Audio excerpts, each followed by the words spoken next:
So, welcome you guys.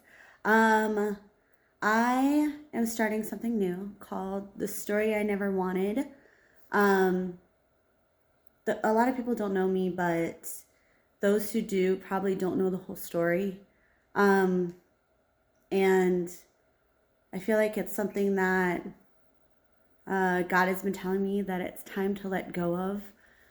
This past weekend, we went to a women's retreat for our church, and it was just kind of like that reinforcement that it's time to share all of that. There were some points brought up that I took notes on, and it was, what are you carrying? Who are you? And what has God entrusted in you? And a lot of God is setting things up for you, but you have to do the work to be able to get through it. And my story is not something I like to share ever. It's something I would rather put in a box and put it in the back of the closet. Um, and I've done so much work towards it already. I did 6 months of virtual therapy.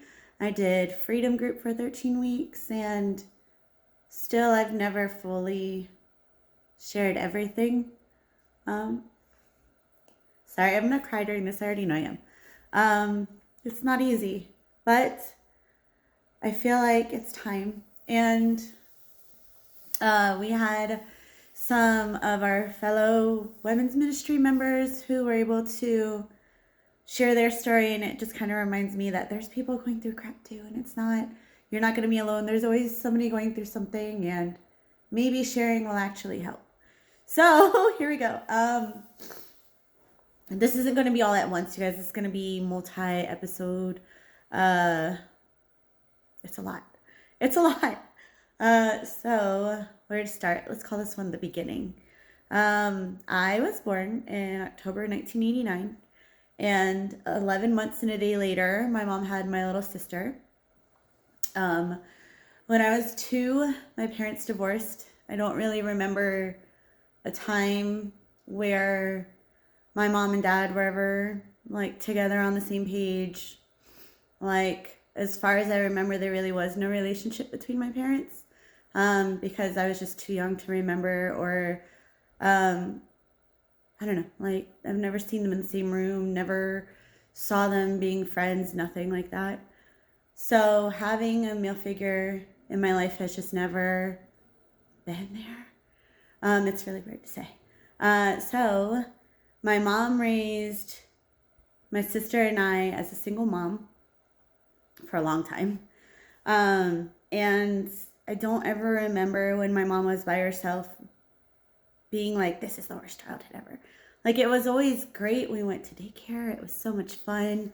My mom did date guys, and I mean, like, thinking back now, I don't think I ever saw them as couples, like my mom in a relationship with somebody else. It was just like, oh, that's my mom's friend. That's my mom's friend. That's my mom's friend. And I can't answer to why. Why? Like, I don't know. It's just like, oh, that was my mom's friend.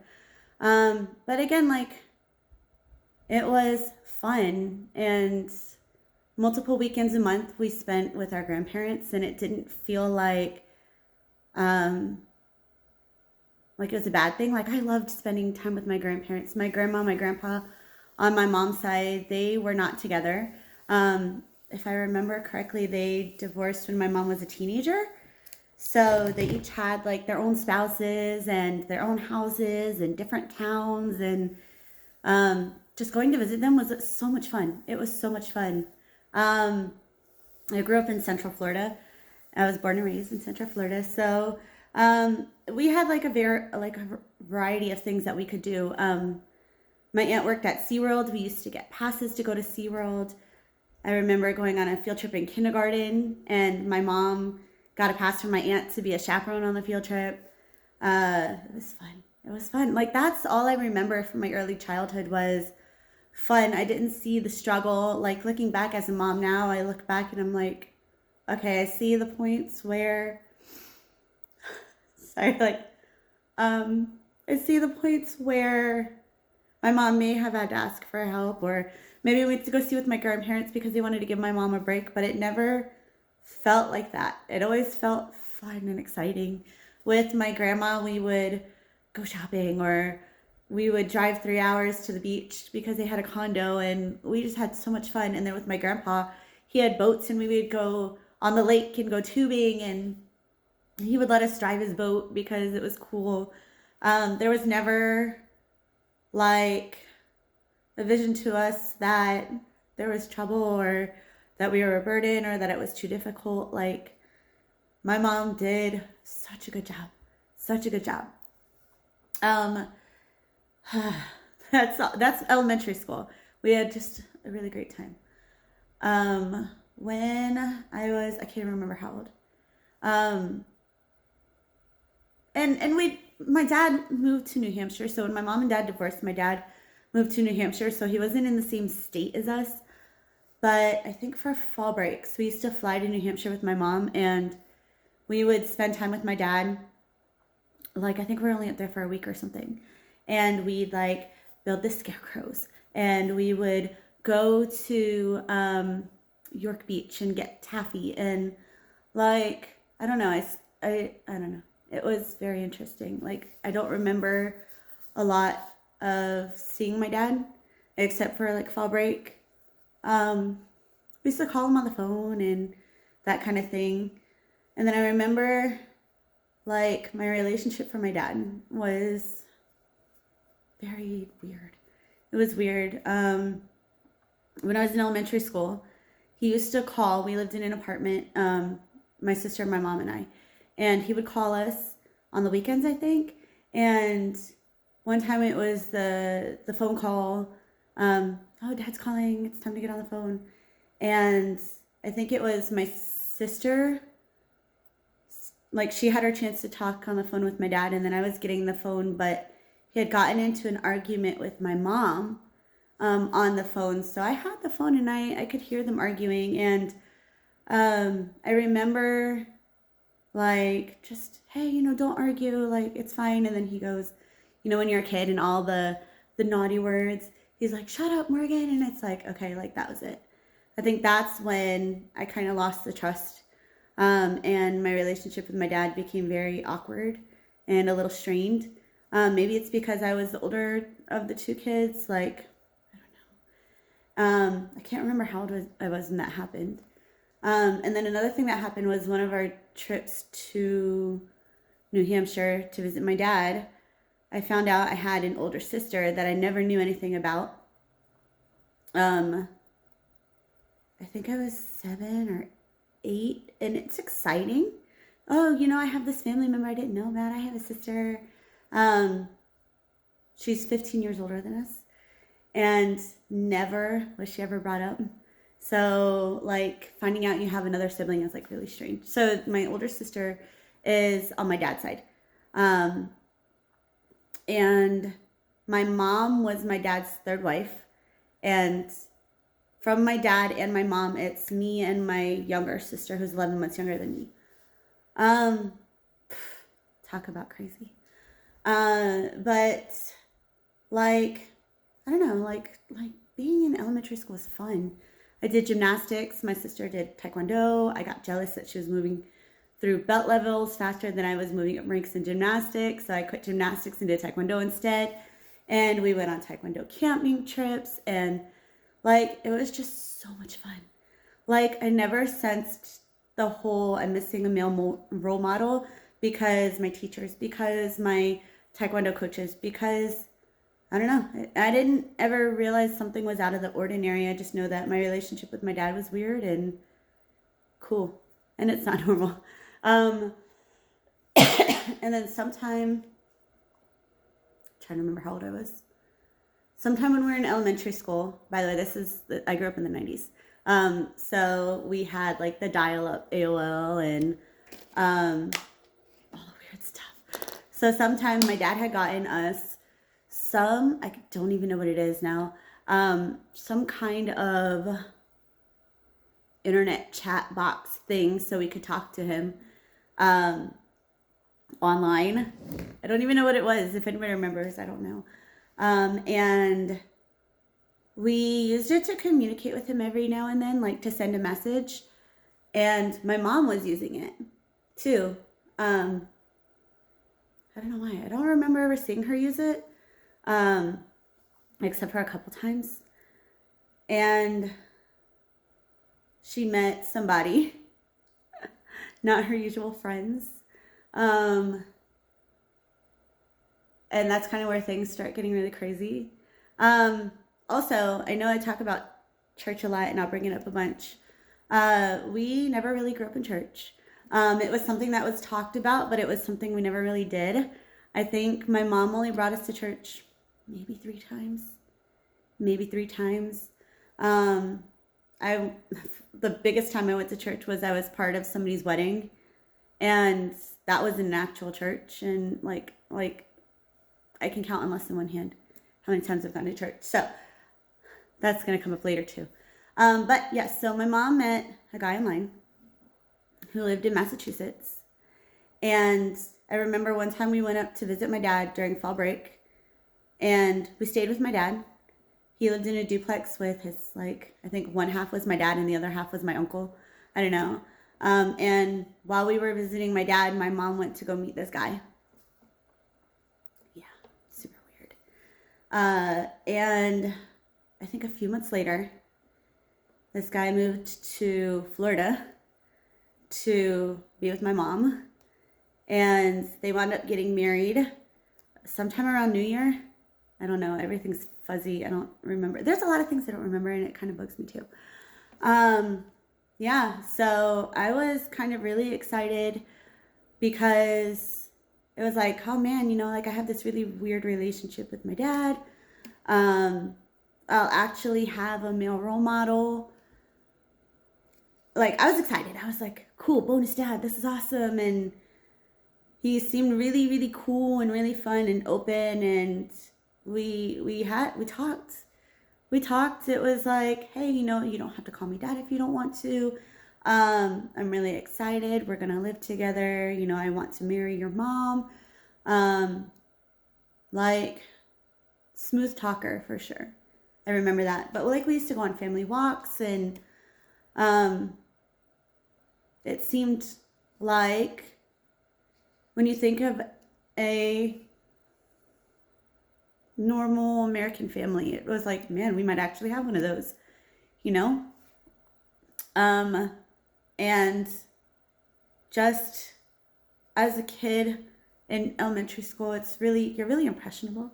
Seemed like everything was gonna be cool and fine, and this is so exciting. And I was actually really excited. And then my mom got pregnant with my youngest sister, and had her in August of 2000. So this had to be like 99 when all of this happened. My mom got pregnant and had my sister in August 2000, which was cool. I love babies. I do. I don't know if it's just this natural maternal instinct I have, but I always knew that I was going to get married and have babies. Like, I didn't know if I wanted to be a teacher. I didn't know if I wanted to, I didn't know what I wanted to do. I knew I was going to be a mom.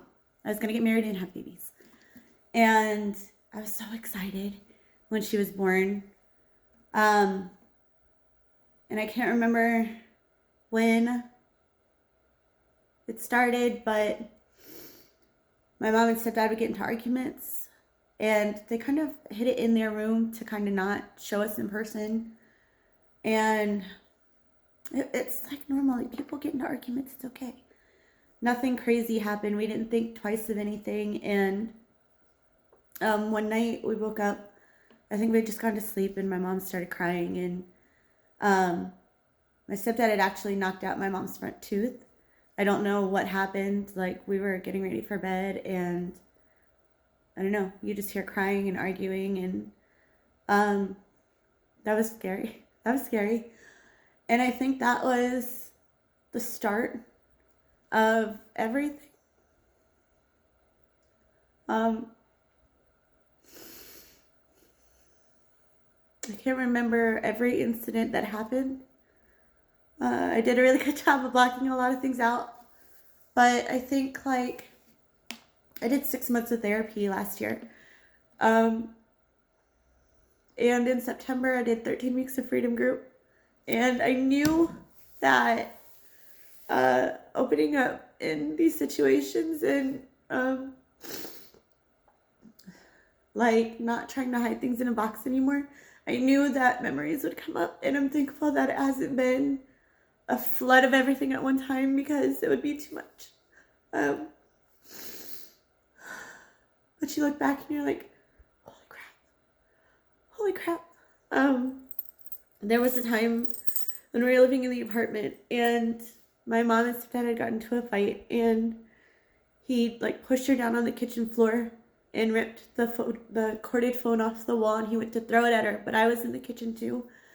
And I remember the phone actually hit me in the head. Like, I had a big bump, and we left the apartment, my mom, my sisters, and I, and we went down to the end of our building, and upstairs was where one of our friends lived.